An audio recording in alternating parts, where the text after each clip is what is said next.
Hello everyone, I am Abhay sir. Welcome to Abhay sir classroom.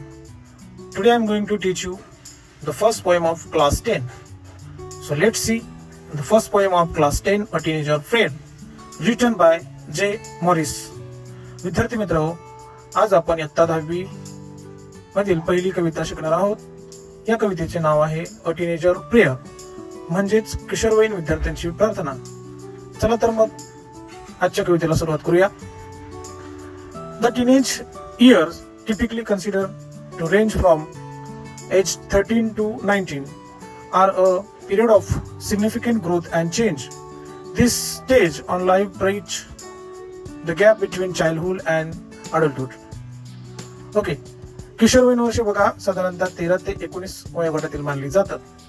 यामध्ये लक्षणीय वाढ होणे आणि बदलांचा कालावधी हा सुद्धा बदलत असतो. जीवनाचा हा टप्पा बालपण आणि प्रौढत्व यांच्यातील अंतर कमी करतो आणि त्याचेच आपल्याला खाली वैशिष्ट्य बघायचे आहेत. बघूयात. Each day brings a new beginnings. Decision I must make. I am the only one to choose the road that I will take. प्रत्येक दिवस नवीन सुरुवात आणतो. मी घेतलेले निर्णय, मी जो रस्ता निवडतो तो फक्त मीच आहे. Then I can choose to take the road of life that leads to great success, or travel down to the darkened road that leads to great distress.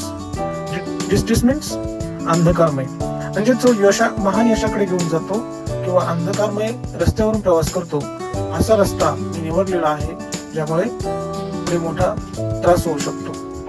Let's move. Please open my eyes, dear Lord, that I might clearly see. Help me and stand for what is right. Bring out the best in me. हे देवा, हे प्रभू, कृपया माझे डोळे उघडा, मी स्पष्टपणे पाहू शकेन.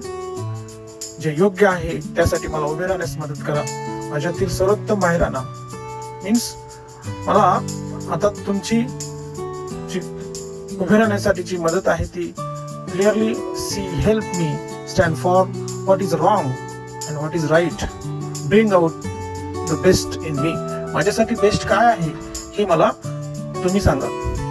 Help Lord to just say no when temptation comes my way, that I might keep my body clean and fit for life each day.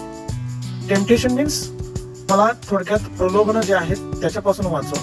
Prabhu, help God to just say no. मला नाही म्हणण्यास मदत करा, जेणेकरून मी माझे शरीर स्वच्छ ठेवू शकेन आणि दररोज जीवनासाठी fit for life each day, माझे जे बॉडी आहे ते मी फिट राहू शकेन अशा पद्धतीनं मला तुम्ही हेल्प करा.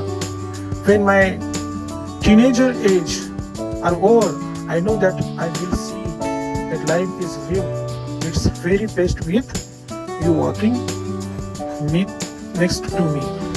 जेव्हा माझे किशोरवयीन वर्ष पूर्ण होतील तेव्हा मला माहित आहे की माझ्या शेजारी चालत असताना आयुष्य खूप चांगले जगले आहे.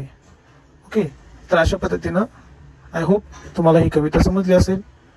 चला तर मग let's solve the question on this poem. याच्यावर काही क्वेश्चन्स आहेत ते आपण सॉल्व करूया. What does day bring according to the poem. या कवितेनुसार प्रत्येक दिवस काय आणू शकतो. Option are new beginnings, endings, challenge and disappointments. Question number 2. Who is responsible for choosing the road the speakers will take? Speaker कोणत्या रस्त्याची निवड करणार आहे हे कोण ठरवतं. Question number 3. What does the road responsible for choosing the road the speakers will take? Speaker कोणत्या रस्त्याची निवड करणार आहे हे कोण ठरवतं. Question number 3. What does the road of life leads according to the poem? जीवनाचा रस्ता कोणत्या दिशेला नेतो. Question number 4. What does the darkened road lead to? अंधकारमय रस्ता कोणत्या दिशेला नेतो. Question number 5. What does the speaker ask the Lord to help them do when temptation comes their way? म्हणजेच प्रलोभन आल्यावर स्पीकर प्रभूला काय करण्याची विनंती करतो? Question number 6. What does the speaker hope to keep clean and fit for life each day? Speaker दररोज जीवनासाठी कोणते शरीर स्वच्छ आणि तंदुरुस्त ठेवण्याची आशा करतो? ओके, सो ह्या वरील क्वेश्चनची ॲन्सर्स तुम्ही तयार करायची आहेत.